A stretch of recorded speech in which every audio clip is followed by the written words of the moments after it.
Yeah. Okay. I guess. Okay, we're live. Finally. I am forgetting out something. I think I shouldn't be, you know. Let me just in case close some stuff so that I don't have the PC so incredibly overloaded.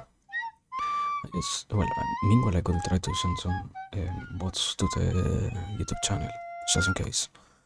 To continue the act of preserving stuff like that. Um, well, wait, the title is correct, no? I will hope so. Yeah. Anyways, uh, where are we? 209. I am behind 3. Holy moly, my man. I am 3. What? Hello, Grain. What? Hello, welcome. Let me see. 210. 209 is already the last one. Okay.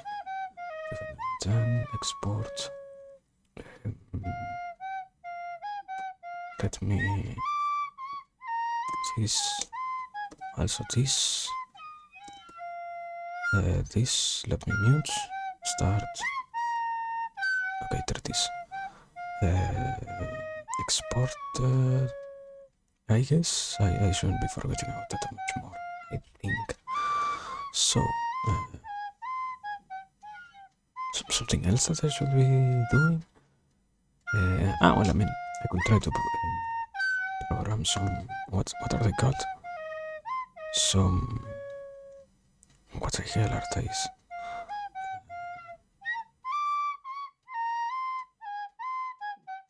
Yeah, I should try to program some community posts on the YouTube.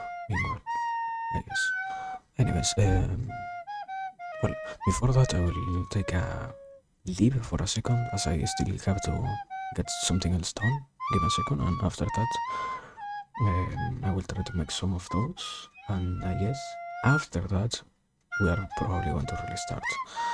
So, well.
Okay, we're only 3 minutes in, so we still have to wait for some more time.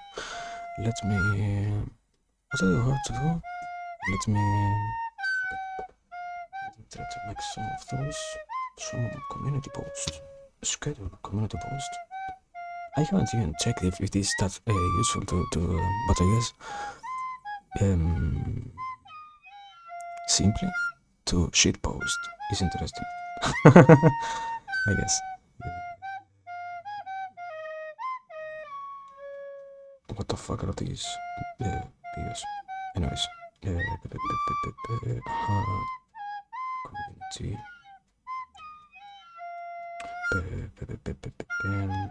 archive. You can archive stuff. What? Why would I archive anything? I don't know. Yeah, I don't really think that much, but let's see. I think I had one interesting like.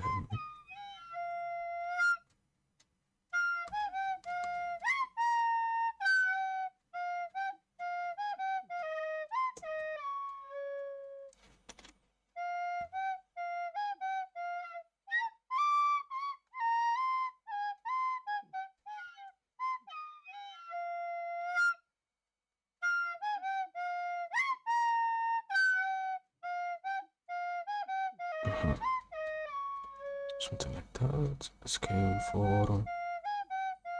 I guess. Well, do I have one for the latest part of the day? I will guess so. Okay. We have this program. Are we already? Do we have already enough time?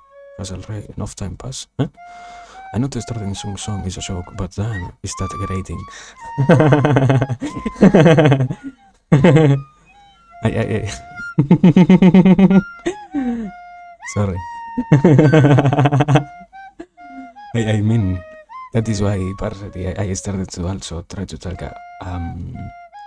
over it, because after some point I get fucking crazy, my man. Yeah. I guess it really is kind of boring in a sense, but I mean, the fact that it is so badly played makes it kind of properly hard to follow or to enjoy more correctly. But anyways, I don't really care that much. I mean, in a sense, you end up getting accustomed to them. I remember that I will guess almost everybody knows this is a very old meme song. So in a sense, I remember when I was younger, I had a hard time kind of enjoying it, as I was truly angry because, oh my god, how can you do something so horrible like this? I cannot believe it.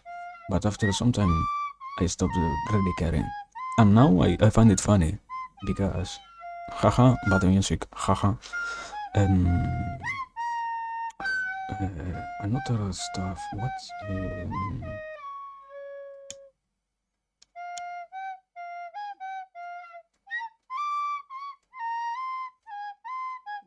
Okay.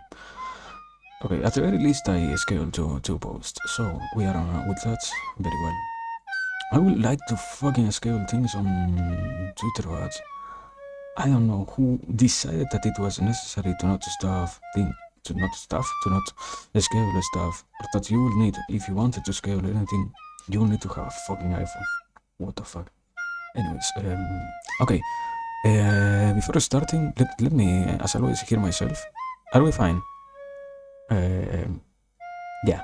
I still get surprised by the audio quality. What the fuck?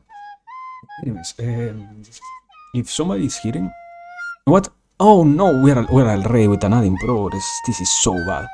This is so bad. I literally was waiting to do the 3 minute thing. Man, I fuck up. I fuck up.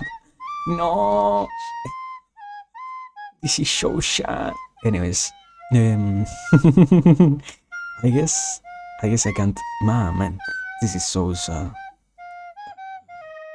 This is so sad. But well, then yeah, I guess I will have to close everything else and properly start the stream. Man. Anyways, here we are. Hello everybody. Welcome on another beautiful day, another beautiful occasion to this, our place of thinking, or a place of pondering, or a place of occupying the mind, or a place of being happy almost, or a place of really existing. And well, in this particular occasion, we're going to be continuing with Mahabharata. We were going to have 3 Mahabharata readings in a row, and we ended up simply having 2. Later at night, we have something very interesting. I guess we still have some time under our hands, let's say. So let me, just in case, I don't think it is that necessary, but also simply to say it is better than to ignore it. Let me here.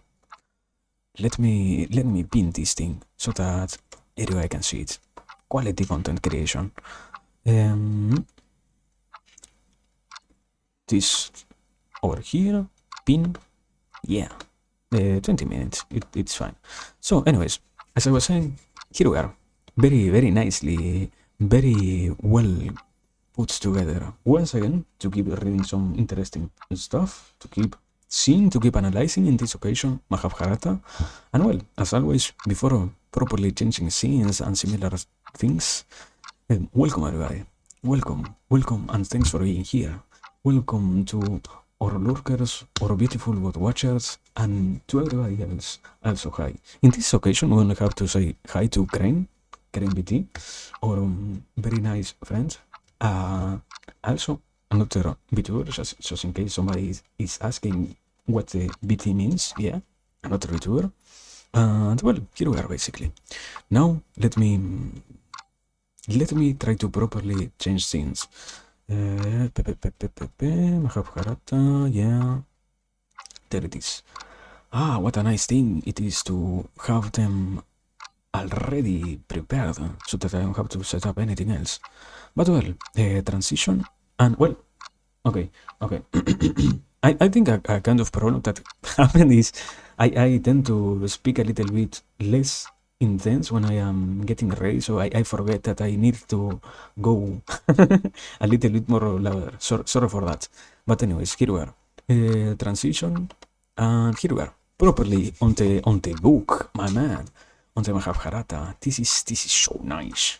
But well, we left on the literally starting the Rajasuyika Parva as in I will guess based on the title itself that it is going to be the Rajasuya Yagna Parva also, or basically how they realize this particular ritual. So yeah, we're going to see what we can learn from this. I will guess, taking into consideration that this is something related to more Vedic stuff, to more esoteric? Will esoteric be a nice definition here? I don't think so, but just in case, more esoteric, because it is more on that vibe, we will probably have also a chance of extracting some information, something interesting, and overall more content, as they will say. So yeah, let me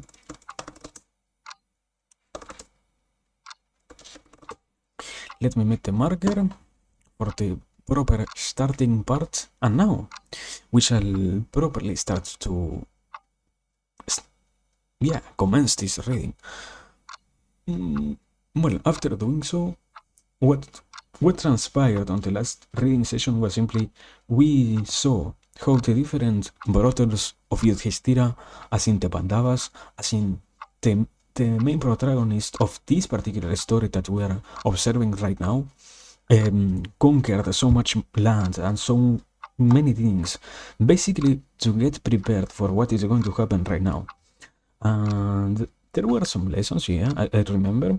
Some of them were very deep and interesting, some others, and in some other parts, it really lacked more definitions and more, almost more of everything, but it was still fine. I wouldn't really complain that much.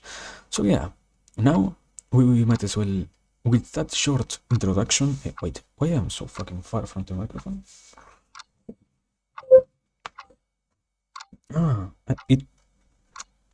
There it is. Sorry. So well, with that, I think we can properly start now our reading on Canto 32, Rajasuyika Parva. By Sampayana said, because of the protection given them by Yudhishthira Dharmaputra, his unwavering righteousness, and because he always keeps his enemies at bay, his subjects cleave to the Swadharma of their respective Varnas. His rule is virtuous, the taxes he levies fair and kind. The clouds bring as much rain to his kingdom as the people want, and prosperous indeed are his cities, towns and villages. Truly, because of his dharma, all in his kingdom prosper, especially the herds, the farm with their fields, and trade. O Rahan, even thieves and cheats never lie amongst themselves, nor do men who are the king's favorites. There are no droughts, floods, plagues, or fires, and no one dies before their time in those days of Yudhishthira of Dharma.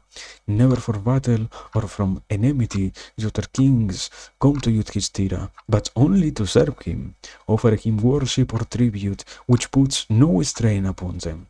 The capacious treasury of that king becomes so full of every manner of virtuously obtained wealth that it cannot be emptied in 100 years. When he knows the extent of his possessions, the son of Kunti sets his heart upon the celebration of a sacrifice. Friends and officials, individually and together, come to him and say, Mahatman, the time has come for your yagna. Let arrangement be made without delay. Let's see. Yeah, okay.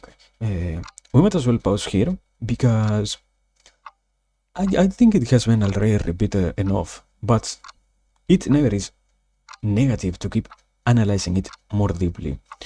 The amount of goodness that is represented towards somebody like Yudhishthira and the qualities that become of a king who is truly capable of ruling his kingdom like him show that, in a sense, what I see, it isn't that simply because he has dharma, because he is a good king, miraculous things happen, but rather, I will say it like this: the proper capacities of any king to rule their kingdom in a real way in which they can truly adhere to all the, in this case, I will say, dharma that is known about how to properly be a king, because by itself, the act of being a king is very specific on the Mahabharata.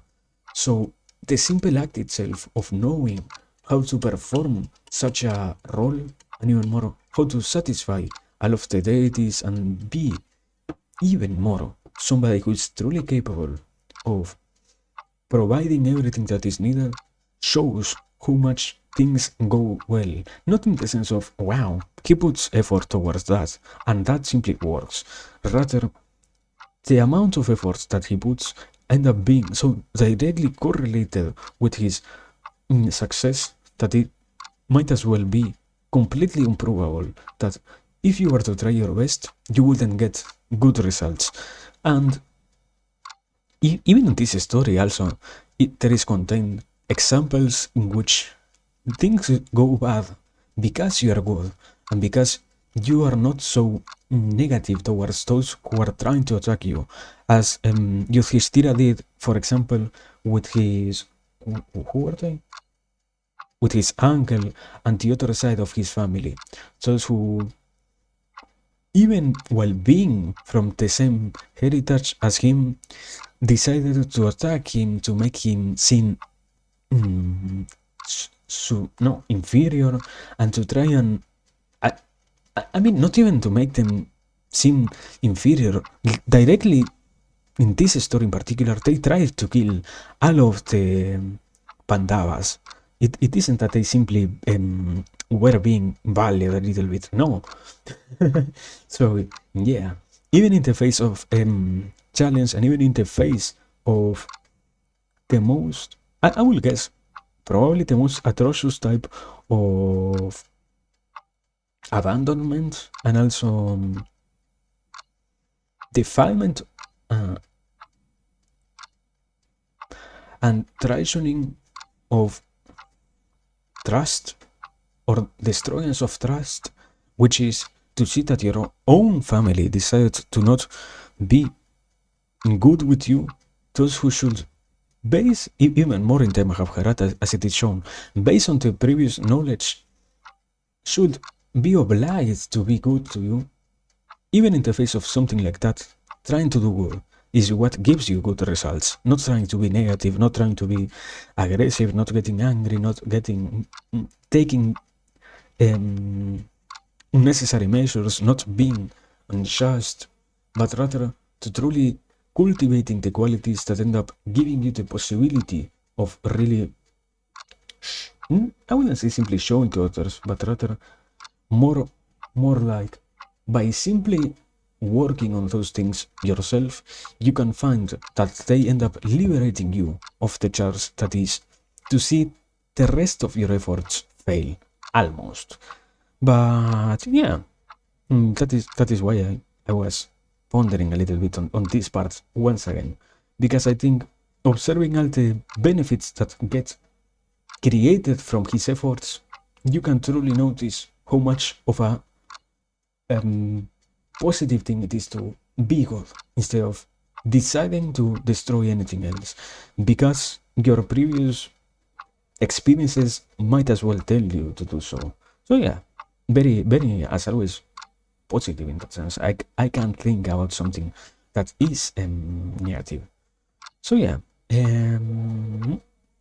we might as well continue. And well, I guess I will have to fucking mute in some time because a fucking greengrocer is approaching. So anyways, wait, is it already picking up? Let me see. No? Okay, fine. Let me read this. Whilst they speak thus, that omniscient and ancient one, that soul of the Vedas, the one described by the West as being invincible, that foremost of all lasting existences in the universe, that origin of all things, as also that in which all things come to be dissolved, that Lord of the past, the future and the present, Kesava, Slayer of Kesi, the strength of the Brishnis, dispeller of every fear, smitter of all enemies, having made Vasudeva Senapati of the Yadava army, and bringing with him great treasures from for Yudhishthira, Krishna, Hari, enters Kandava, city of cities, bringing with him a mighty host, and filling the air with the thunder of his chariot wheels. With the ocean of invaluable gemstones that he brings, Madhava Purushabhyagara swells the Pandavas' already limitless wealth. He enchances the sorrows of the enemies of the Pandavas, even as a land of darkness is made joyful by the sun, or a still place by a soft breeze. Krishna's presence gladdens the Mahabharata city. Welcome him with delight, showing him every due reverence. Yudhishthira ask after his welfare.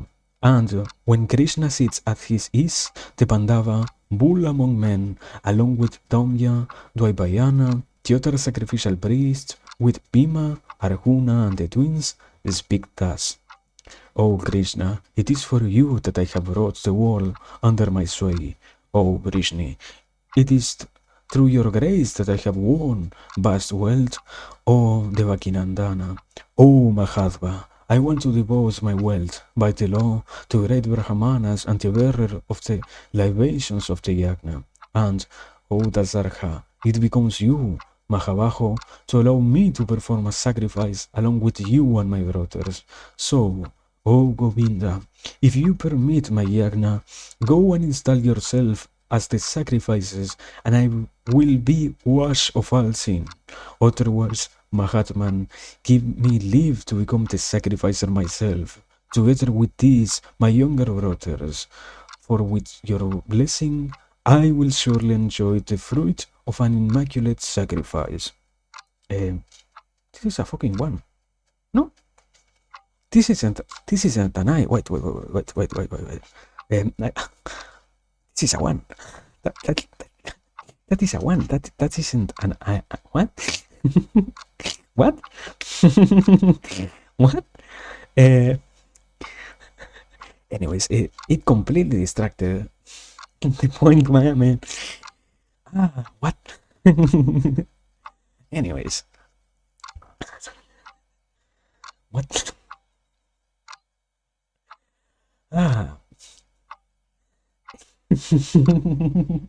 What the fuck? Anyways, sorry for that. When Yudhishthira says this, Krishna replies, Rahavyagara, you deserve the imperial dignity, so you be the sacrificer. If you perform the yajna and gain the fruit thereof, I will think that I have done so myself and been triumphant. I will seek your fortune, so perform the yajna which is close to your heart. Engage me as well in some task, for I will obey your every command. Yudhishthira replies, Krishna, I am already successful that you have come here. Happily, at my wish. At Krishna's command, Yudhishthira and his brothers begin to collect whatever they need for the Rajasuya Yajna. That Parantapa, the eldest Pandava, says to Sahadeva, best of warriors and ministers, let us lose no time in gathering everything that the Brahmans have asked for to perform this sacrifice, and all that Damya might want, all the holy fucking word, wait. all the species materials one by one in their proper order. And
okay, it is gone. I love greengrocers. I love being. Anyways, here we are. Let us simply continue. And act as if nothing happened. We left over here. Let us lose no time in gathering everything that the Brahmins have asked for to perform this sacrifice, and all that Damya might want, all the auspicious materials, one by one, in their proper order. Let Indrasena, Visoka and Puru, with Arjuna for his charioteer, gather the food we need. If they agree, let these Kurustamas also collect all such things of fine taste and scent, which will delight the hearts of the Brahmanas. Immediately as Yudhishthira Dharmaputra speaks, Sahadeva, foremost of warriors, goes forth to accomplish his task, and, having done so, comes and informs the king, now, O Rahan, Dvaipayana appoints pure and great Brahmanas, who are even like the Vedas embodied, to be sacrificial priests. Satyavati's son himself becomes the Brahma of that yagna. Susama, bull of the race of Dhananjayas, becomes the chanter of the Sama hymns. Yagnavalkya, who is devoted always to Brahma, is the Adharyu, while Balya, son of Basu, and Damya becomes the Hotri. Bharata Rishabha, the sons of those Mahatmans, all masters of the Veda, and the Vedangas are the Hotragis. Having chanted blessings and uttered the purpose of the yagna, they worship the large sacrificial arena, the Yagnashala, at the Brahmanas' command. Builders and artificers erect numerous edifices there, all capacious and perfumed like temples of the gods. When all this has been done, Yudhishthira, best of kings, commands his main advisor Sahadeva, send forth messengers without delay to invite everyone to the sacrifice. Hearing this, Sahadeva dispatches the messengers, saying to them, invite all the Brahmanas in the kingdom, all the Kshatriyas, who are landowners, all the Vaisyas, traders and merchants, and every honorable Sudra, and bring them here yourselves. Thus commanded, and blessed with great speed, those messengers go abroad and invite everyone, as the Pandava told them, with no loss of time. And they all come accompanied by many friends and relatives, and strangers join them as well. Then, O Bharata, at the proper Muhurta, the Brahmanas install Yudhishthira, the son of Kunti, as the sacrificer at the Rajasuya. After the ceremony of installation, Yudhishthira Dharmaraja, even like Dharmadeva himself in human frame, enters the Yagnashala, surrounded by thousands of Brahmanas, his brothers, relatives, friends, counselors, and by a large number of Kshatriya kings come from various countries, and by the officers of state. Countless Brahmanas, skilled in all areas of jnana, versed in the Vedas, under many angas, begin pouring in for begin pouring in from various countries. At the command of Yudhishthira, Thousands of artisans create separate dwellings for those Brahmanas and their attendants, all well stocked with food, clothes and flowers, and fruits of every season.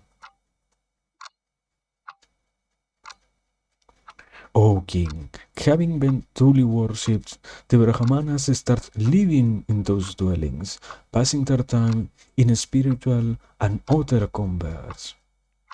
What? What?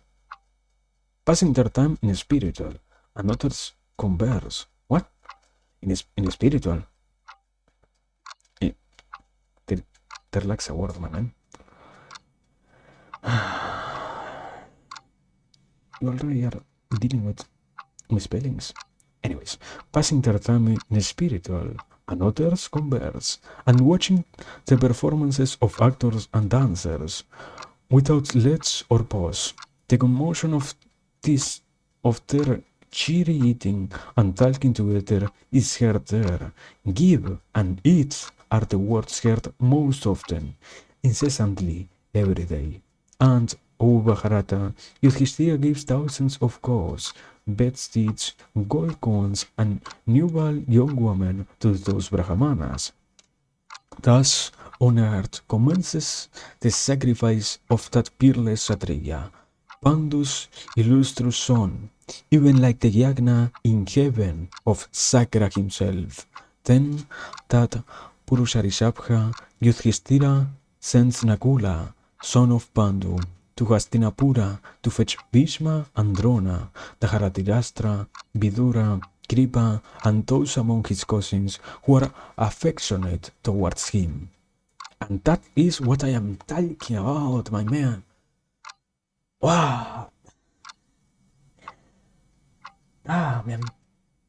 The capacity of forgiving the rest of the world and allowing them to partake in such an important ritual and letting them be observers of what you're doing. I wouldn't know how it isn't moving to see it. Because it is still, yes, an story, and it is still, in a sense, fantasy. But there is also no real necessity of doing so. There is also no real motive behind doing it. It is the same as what happened, particularly what I was going to comment also. The beautiful act that was to offer from Yudhishthira to Bhima the opportunity of being the one who realized the Sarpayuga Yagna. The beautiful thing that it was to allow others to get more than what he himself was willing to get. I will say in that sense, the real quality of a king, one who truly gives without worrying about giving too much in that sense. And I will mean probably I don't want to twist the words of the Mahabharata as I see it as a very manly text in some cases. But I will say that it comes from a side of affection, from a side of real love and appreciation for the rest of the world, from a place in which you accept that you literally have no necessity over being good to anyone, yet you do so. Yet you decide to be there and to open what little you might have to the rest of those who are observing your creation. And I guess it truly is amazing. It isn't that I guess it, it is that I see it, and that I literally can feel it. It is amazing in that sense. So yeah, let us continue, my man. Beautiful. Canto 33. Rajasugika Parva continued. Vaisampayana said, the always victorious Nakula arrives in Hastinapura and formally invites Bhishma and the Dharatirashtra.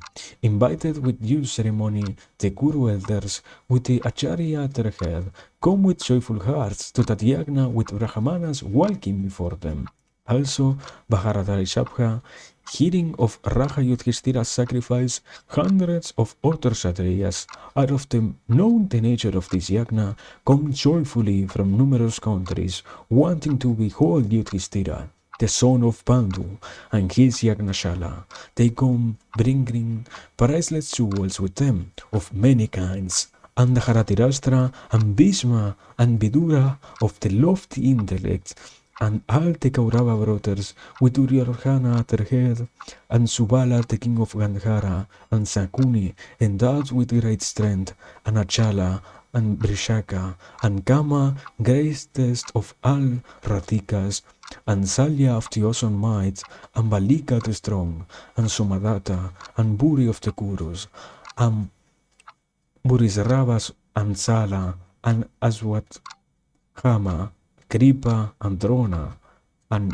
Hayadrata, the king of Sindhu, and Yaksasena with his sons, and Shalva, that lord of the world, and Maharahika, king Bhagadata of Pragyostisha, and all the Lechta tribes that dwell in the marshlands of the seashore, and many mountain kings, and King Brihadbala, and Vasudeva, king of the Paundras, and the kings of Banga and Kalinga, and Akarsa and Kuntala, and the kings of the Malavas, and Rakas, and the Dravidas, and the Sinhalas, and the king of Kashmira, and Raja Kuntipoja of Great Tejas, and King Gauravahana, and all the other heroic kings of Balhika, and Virata with his two sons, and Mavela endowed with great prowess,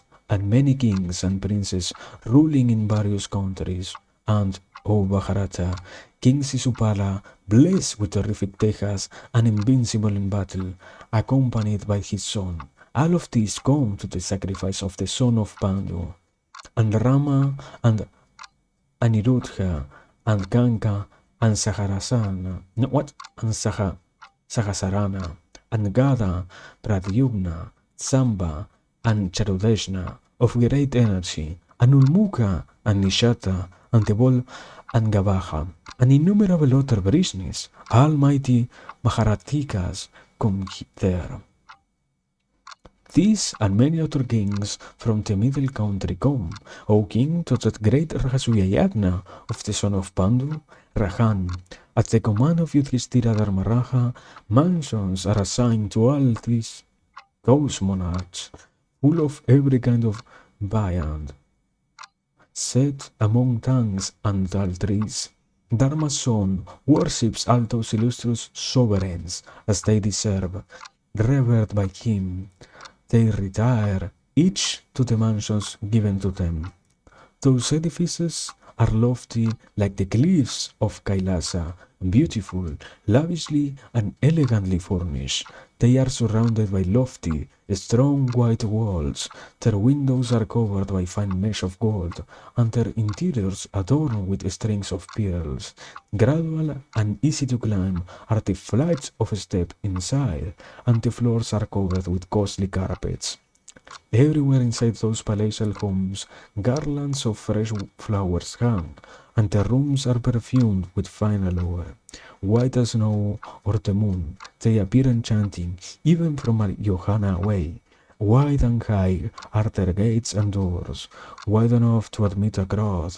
The mansions are embellished with every kind of invaluable jewel, fashioned with precious metals, and they look like the peaks of Himavats. When they have rested a while in those palaces, the kings emerge to see Yudhishthira surrounded by numerous Sadasyas and his sacrificial priests. They see him performing sacrifices distinguished by the munificent gifts he makes to Brahmanas. O king, the Yagnashala where the Kshatriyas, Brahmanas, and Maharishis seat is as handsome as Swarga, a throne with Devas. Yeah, I will guess, in a sense, I have the feeling that being capable of imagining the whole insanity that is the this particular Sarpayuga Yagna might as well give way to understanding a little bit more, because you have to see it as something that contains so many people, let's say thousands upon thousands of different type of, in this case, races of humans, all of them gathered together for the sake of simply enjoying one particular event, for the sake of simply participating in one of the most joyful things that can come down to earth almost, and all of these things being done for the sake of it, going correctly, and nothing so far going astray, that being capable of putting that image forward, seeing the happiness, the joyfulness, the celebrations. I think something that also happens is, for example, they tend to, as almost with any kind of humane celebration, they tend to drink a lot, and they tend to, not to say it negatively, but even more taking into consideration that they are Hindus, the usage of different substances like opium is very intense in those parts. So I will guess the amount of mind-altered individuals is incredibly high also. So yeah, being capable of seeing all of that, and being capable of also projecting how well everything is going, gives the possibility of, once again, as I said, observing the whole magnitude of such a great thing. But at the same time, I will also even question why it will be necessary to do so. Like, what will you gain from understanding such a ritual? And I think a response, or a kind of response, is you might as well not see it as a part of any other ritual that, as Westerners, we realize, but there are very big similarities with what happens, for example, when you decide to, I wouldn't say simply throw a party, but rather when you decide to celebrate with your equals, or not even with your equals, when you decide to celebrate an special event, when you decide to celebrate that you have reached an special something, when you decide to allow others also to partake in the happiness that you feel, and when you decide, in this case even more, not simply to swim you yourself in what you are experiencing, but rather to let the rest of the world also partake and extract, or not even extract. I think it is more aligned with the concept of you are so happy that the rest of the world might as well simply need to keep obtaining from that happiness that you already feel. As, let's say like this, you have already reached the maximum point of happiness that you can as a human feel. That is why you start now giving the rest of that to others, to allow the rest of the world to see how much of a great thing it is what you're going through, and to allow the rest to also feel that greatness, not simply to make them feel envious about you, but rather to let, and even more in this case, anybody who wants to partake in such a nice thing, to experience your enjoyment and to be part of it, they themselves do. So yeah, I will say it is incredibly amazing to see it that way. I will say, but I don't know. Nice. It's all I can add so far. But well, let us simply continue. Canto 34. Rajasuyika Parva continued. Vaisampayana said, Then, O king, Yudhishthira approaches and worships his Pitamaha and his Acharya, and he says to Bhishma, Drona, Kripa, Aswadhama, Duryodhana, and Bhimsati, All of you must help me with this sacrifice. All the treasures which you see here belong to you. Consult with one another and guide me as you decide. Having been Having been made the sacrificer, Pandus' eldest son says this, and then appoints each of them to worthy and suitable offices. He gives Dusasana charge of food and other items of enjoyment, as Vathama is asked to look after the Brahmanas. Sanjaya is appointed to offer worship to the kings. Bhishma and Drona, both endowed with great intelligence, are given overall charge to decide what should be done and what should not. The king appoints Kripa to look after the diamonds, gold, pearls, and gemstones, as also the distribution of gifts to Brahmanas. So too are other tigers among men, given various offices and tasks to discharge with honor. Valhika and Haratirastra and Somadatta and Hayadrata, fetched by Nakula, move about and show themselves as lords of the sacrifice. Vidura, also called Kshata, knower of every nuance of Dharma, becomes the disburser. Duryodhana is the receiver of the tributes brought by other kings. Krishna, focus of the worlds, around whom every living being turns, who wishes for the best, Karmaphala, at his own wish engages in washing the feet of the Brahmanas. No one who comes to see the Yagnashala of Yudhishthira Dharmaputra does so without bringing tributes of less than 1,000 in number, weight, or measure. All honor Yudhishthira with bounteous gift of jewels. Each Kshatriya king comes with gifts in the conceit that his particular contribution will enable the Pandava, Kuru king, to complete his sacrifice.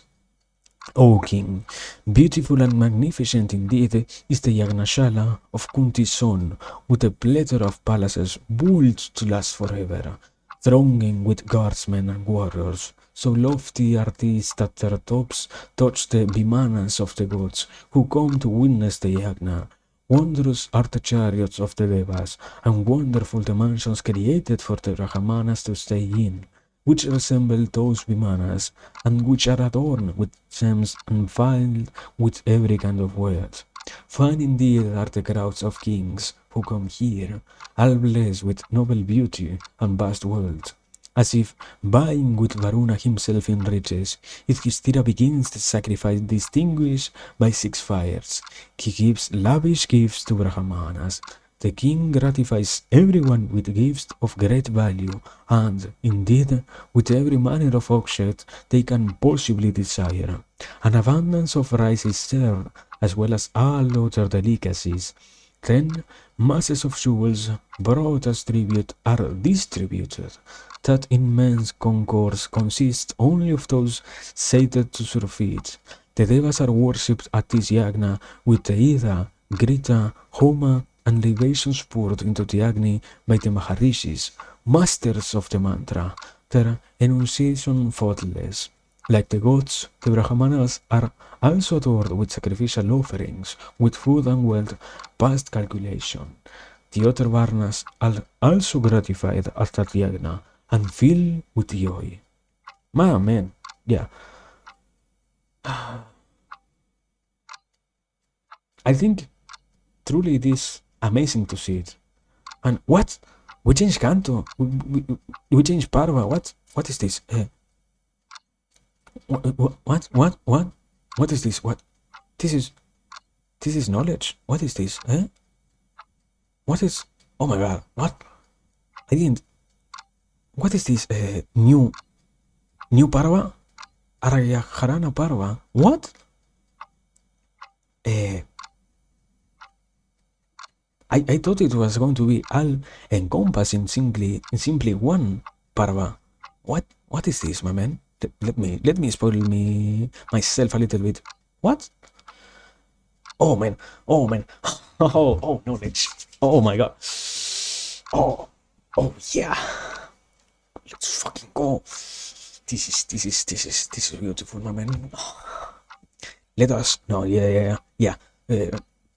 Allow myself to shut up and let us simply see what we can find here. Man. Let me drink some water first. This is it, boys. This is what we were searching for. More beautiful knowledge. Canto 35, Argia Karana Barwa, by Sampayana said, on the last day of the sacrifice, when the king is to be sprinkled with holy water, the Brahmana Maharishis, who always desire worship, enter the inner enclosure of the Yagnashala altogether. With Narada at their head, those lustrous sages sit at their ease with the Rajarishis within the enclosure, and together they look like the Devas in Brahma's Sabha, sitting with the rishis of heaven. Endowed with the boundless dehas, and at their ease now, those rishis begin a host of discussions and arguments. This is so, this is not so, this is even so, this cannot be otherwise. Thus they speak animatedly among one another. Some of them, the skilled debaters, make the obviously weaker viewpoint seem stronger than the better one. Some, blessed with great intellects, fall upon the views urged by others like hawks, darting at meat thrown up into the air, while those among them who are versed in the interpretation of religious treatises and authors of stern bratas who know every commentary and glossary engage themselves in sweet converse. Rahan, Tagyagnashala, crowded with devas, brahmanas, and maharishis, is wonderful indeed, even like the white sky is studded with stars. O king, no sutra approaches that Yagnashala in Yudhishthira's palace, nor anyone who had not sworn severe vows. Seeing the prosperity of Yudhishthira the Fortunate sprung from that sacrifice, Narada becomes exceedingly glad. Looking at that great assembly of Kshatriyas, the Muni Narada falls to thought. Purusharishabha, Narada recalls some words he heard of old in Brahma's Sabha, which prophesied the incarnation in Amsa on earth of every Deva. Knowing, Kurunandana, that this is a concourse of Devas born as men, Narada, in his heart, thinks about Hari, whose eyes are like lotus petals. The sage knows that the creator of all things, the highest of gods, Narayana, who once ordered the Devas, be you born on Bhumi and kill one another before returning to Swarga, that slayer of all the enemies of the Devas, that queller of all hostile tongue has, in order to keep his own word, taken birth himself among the Kshatriyas. Narada knows that the most holy and high Narayana, Lord of the universe, having so commanded the Devas, has himself been born into the race of Yadava, that the greatest of all perpetuators of races has been born among the Andhakabrishnis and Bhumi, and, graced by the highest fortune, now shines like the moon herself amongst the stars. Narada knows that Hari, Parantapa, whose might Indra and all the Devas always eulogize, is now living in the world in human form. Ah, Narada knows that the Svayambhu, who, what? Knows that the Svayambhu will himself remove from the earth the great throng of Kshatriyas of such prowess. Such is the vision of Narada, the omniscient, who knows Hari Narayana to be the supreme lord, whom everybody worships with sacrifice. And Narada, blessed with vast intellect, best of all that know Dharma, sits pondering this at the sacrifice of the wise Yudhishthira, and he is filled with awe. Then, O king, Bhishma says to Yudhishthira, O Mahabharata, let Argya be offered to each of these kings, as exactly as each one deserves. Yudhishthira, the master, the sacrificial priest, the relative, the Snataka, the friend, and the king, it has been told, are the six who deserve Argya. The sages have said that when any of these six live in one's house for a year, he deserves to be worshipped with Argya. These kings have been with us for a while, hence, O king, let Argya be procured to be offered unto each of them, and let an Argya be giving first of all to him amongst all present, who is the foremost of them all. Hearing these words of Bhishma, Yudhishthira says, O Pitamaha of the Kurus, tell me who you deem to be the foremost among all these, to whom the fifth Argya should be offered. Then, O Mahabharata, Bhishma, son of Santanu, judges by his intellect that on earth Krishna is foremost of all. He says, as is the sun amongst all luminaries, so is this Krishna among us. Because of his energy, his strength, his majesty, this Oryagnashala is illumined by him and filled with joy by him, even as a sunless land is by the sun, or a deadly still realm by a breath of breeze. Thus, commanded by Bhishma, Sahadeva, of great prowess, offers the fifth Argya of most excellent ingredients to Krishna of the Vrishnis. Krishna, too, receives it with grave propriety by the laws. However, Sisupala cannot bear to see that worship being offered to Vasudeva. That mighty king of Chedi censures both Bhishma and Yudhishthira in the midst of that assembly. My God, conflict. Canto 36, Harana Parva continued. Sisupala says, of you of the house of Kuru, this Vrishni does not deserve royal worship, as if he were a king in the midst of all these illustrious sovereigns. Pandava, it is not worthy of you to worship this lotus-eye one like this. It is not becoming of the sons of Pandu. Pandavas, you are children, you do not know what Dharma is, for it is most subtle. This son of Ganga, this Bhishma, is also of small wit and transgresses Dharma by giving you such counsel. O Bhishma, if one like you, virtuous and knowing Dharma, behaves like this from self-interest, you surely deserve a reprimand among the pious and the wise. How does Dasaraha, who is not even a king, accept your Argya before all these kings? And how it is that you offer him this worship? O bull of the race of Kuru, if you regard Krishna as being the eldest, here is Vasudeva, his father. How can his son be older than him? Perhaps you think of Krishna as being your well-wisher, your supporter, but here is Drupada. How can Madhava deserve your worship before him? Or do you consider Krishna as being your guru? But how can you worship this Vrishni first when Drona is here? Or, Guru, do you regard Krishna as the Ridvika? How can you worship him first as such when all Dvaipayana is here? When this ancient Bhishma is present, the son of Santanu, foremost among men, he who cannot die except by his own wish, how, Rahan, have you offered Krishna Argya before him? When the brave Aswadhama, who knows all the angas of knowledge, is here, why have you worshipped Krishna, O Kururaha? When that king of kings, Duryodhana Purushottama is here, when Kripa, guru of the Mahabharata princess is here, how do you worship Krishna? How, O Pandava, do you worship Krishna while passing by Druma, guru to the Kimpurushas?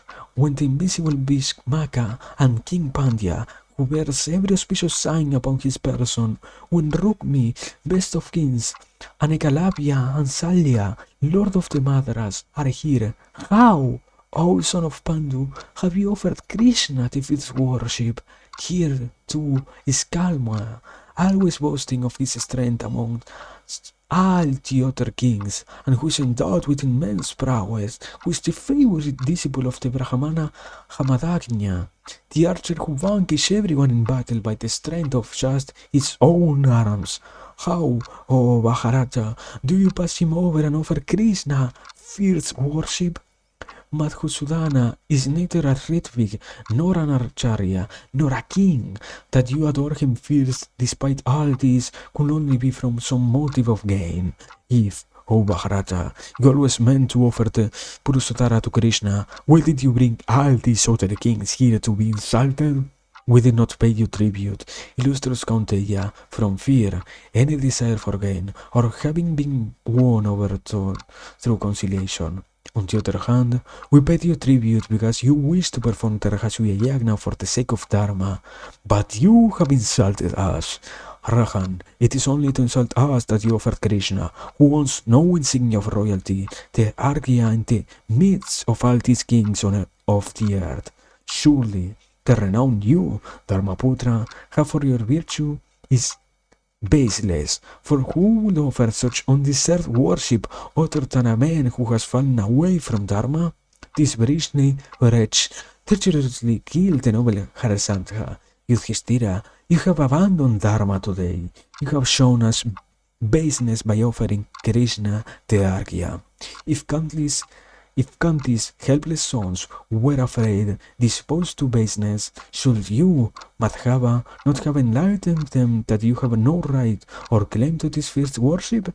Hanardana, why did you accept the Argya of which you are unworthy, even though it was offered you by this low-minded princess? But then you think highly of this worship of which you are not worthy, like a dove which laps up by itself some gate has chanced upon. Hello, Charlie. Hello, welcome. We're observing some interesting knowledge. We're getting bliss. They're right here. But yeah, welcome. I hope you're fine. Krishna, in fact, these gurus have not insulted these assembled kings, but you. Indeed, as a wife is to an impotent man a fine play to a blind man, so is this royal Argya to you who are not a king. We have seen what Yudhishthira is, what Bhishma is we have seen, and we have seen what this Krishna is. Yes, they all have been seen for what they really are. Saying this, Sisupala rises from his excellent seat, and, accompanied by the rest of kings, stalks out of the Yagnashala. No! What? No!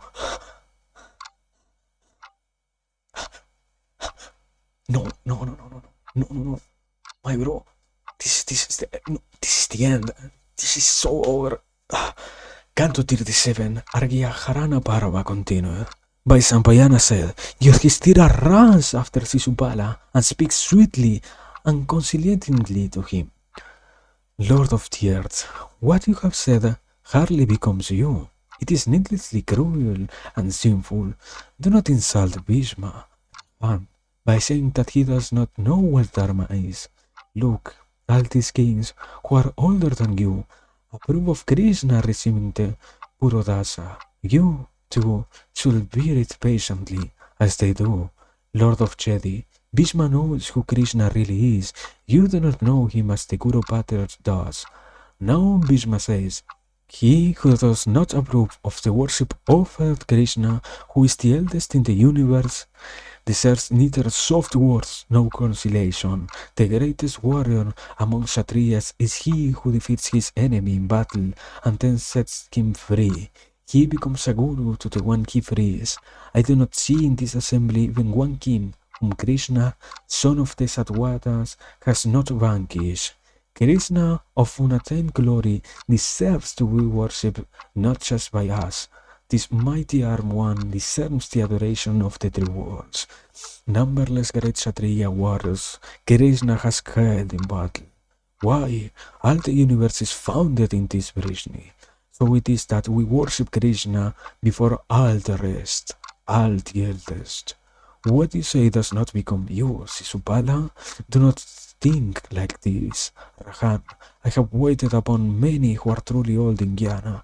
I have heard from all those men of wisdom about the countless transcendent and much honored attributes of this Sauri.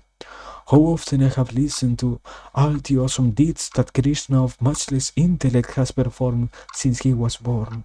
Also, O Master of Chedi, it is not from caprice, neither thinking of our relationship to him or what gains he might bestow upon us, that we worship this Janardana, whom all the good on earth worship and who is the source of the happiness of every creature. We have offered the first Argya to him because of his fame, his heroism, and his success. There is no one here, even of tender years, whom we have not considered before doing as we did. We have passed over many who are famed for their dharma, before deciding that Krishna alone deserves this worship. Among Brahmanas, he who excels in knowledge; among Kshatriyas, he who has boundless strength; among Vaidyas, he who has the most possessions and wealth, and the eldest among the Sudras deserve worship. We worship Govinda because no one knows the Vedas and Vedangas as he does, and no one is as strong as him. Who in the world of men is as distinguished as him? Liberality, cleverness, knowledge of the Vedas, bravery, modesty, achievement, intelligence, humility, beauty, firmness, contentment, and prosperity, all abide eternally in Achyuta. Hence, O kings, it behoves you to endorse the worship which we have offered Krishna of great accomplishments, who, as the Acharya, the father, the guru, deserves everyone's worship. Rishika is the Ritvik, the guru, worthy of being approached to give him one's daughter in marriage. He is the Snataka, the Lord, the friend. So have we worshipped Achyuta. Krishna is the origin of the universe, and that into which the universe will dissolve. Truly, this entire universe of creatures, mobile and unmoving, has sprung just from Krishna. He is the unmanifest primal cause, the Avyakta Prakriti, the creator, the eternal, and beyond the ken of all creatures. Therefore, does he of unfading glory deserve the highest worship, the intellect, the seat of sensibility, the five elements, air, heat, water, ether, air, earth, and the four species of being are all founded in Krishna. The sun, the moon, the constellations, the planets, all the principal directions and the intermediate directions are all established in Krishna. As the Agnihotra is foremost among all Vedic sacrifices, as the Gayatri is foremost among mantras, as the king is the first among men, as the ocean is foremost among all rivers, as the moon is foremost among planets, the sun foremost among luminaries, as Meru is foremost among mountains, as Garuda is foremost among all birds, so, as long as the upward, downward, and sideways course of the universal last, Kesava is foremost in all the worlds, including the realm of the gods. That Sisupala is just a boy, and so he does not know Krishna and goes about everywhere disparaging Krishna. This king of Chedi will never see Dharma in that light in which one who wants to gain great punya will, who among the old and the young, or among this illustrious lord of the earth, does not regard Krishna as deserving worship, or does not worship Krishna. If Sisupala considers this worship undeserved, he shall do what he thinks is proper. My man, what a fucking lecture. Is this long? Give me. Oh my god. Canto 38. Argyaharana Parva continua. Vaisampayana said, saying this, the mighty Bhishma stops. Then Sahadeva answered Sisupala grimly, if there is any king amongst you who cannot bear to see Krishna, of Darku, the slayer of Kesi, the possessor of immeasurable energy, whom I worship, I set my foot on the head of that king and all others like him. I wait for a reply from you, and let those kings who own intelligence approve or worship of Krishna, who is the Acharya, the father, the guru, and deserves the Argyan the worship. When Sahadeva shows his foot, no not those intelligent, wise, proud and mighty kings say anything. A shower of flowers fall on Sahadeva's head, and an Asariri, an incorporeal voice, says, excellent, excellent. Then Narada, who wears black deerskin, who speaks of both the future and the dim past, the speller of all doubts, who intimately knows all the worlds, says in the midst of numberless creatures these words of the clearest import. Men will not worship the lotus-eyed Krishna. Men who will not worship the lotus-eyed Krishna should be considered dead though they move, and they should never be spoken to on any occasion.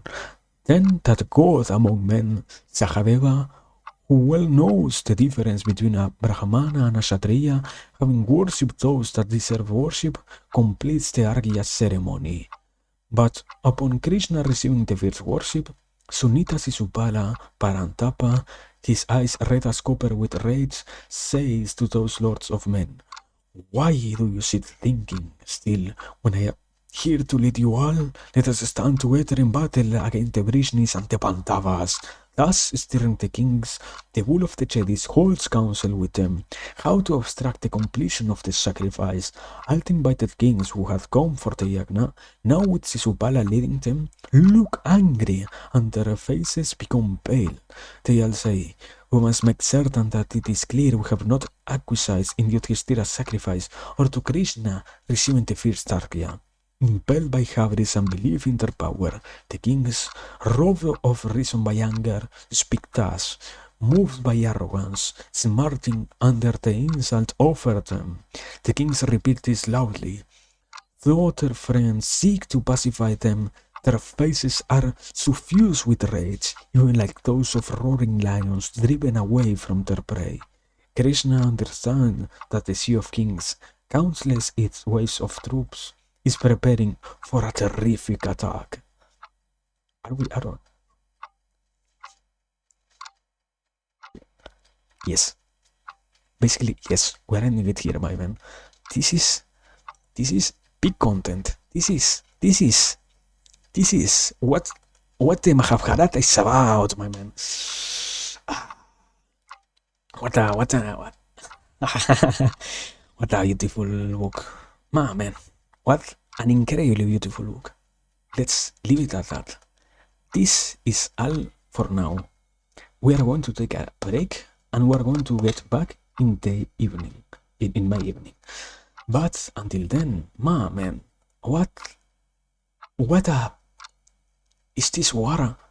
Are we going to watch a great war happen? This is amazing. Yeah. This is big content. I will repeat. What's an amazing book. man. I mean,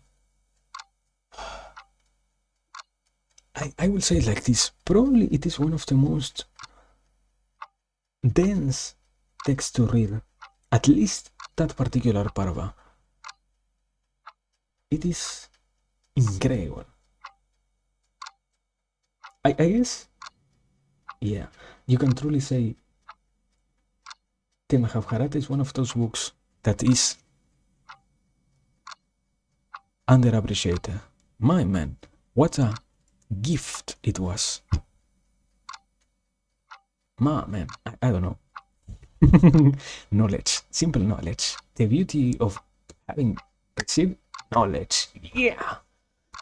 Man, what a crazy thing, man. I don't know what to really say. I think we can't really address anything else. Man, do we have the possibility, just in case, because this is done so far, but do you have the possibility of going into someone, of reading someone? What do you think? Can we? Yeah. Wait, we can. What if we? But there are too many people streaming for this. Yeah, I think we're simply going to choose this option here. If Ayumu isn't ending stream, we're going to leave it with the red Ayumu. My man, I hope everybody can get something out of this. It truly is knowledge, what one can find on the Mahabharata. And it truly is beautiful to read it and to try and analyze it properly. To try and extract what the few lessons that it has are, or what the few understandable lessons that it has can be comprehended. So yes, we're going to take a break. We're going to give this a closure so far. We are this was a progress, incredible progress. This was what can be said, progress by leaps and bounds. So yes, thanks for being here. Thanks for everything, for sharing this this opportunity, this chance, this beautiful event, my man. What an amazing book it is. What crazy, man. I don't know. Beautiful. Thanks for being here. Thanks for sharing. Thanks for allowing this to keep happening. For watching, for lurking, for watching the ball, for every single part of this. In particular, thanks to Crane and thanks to Charlie for being here. Until the next opportunity makes us get together once again and allows us to keep analyzing stuff, we will take a leave. We will rest. We will entertain ourselves with something different. And yeah, now we are simply going to take a tiny break. We're raiding to Ayumu Kon, who is playing some driving simulator, BMG Drive, and he's playing on a. It isn't street racing. It is, what is it? I think it is the river or something like that he's doing. So yeah, basically that. Thanks for being here. Remember to stay safe and please stay rested, as we still have more things to see. But now, yeah, goodbye everybody. Thanks for this, and raid. Goodbye.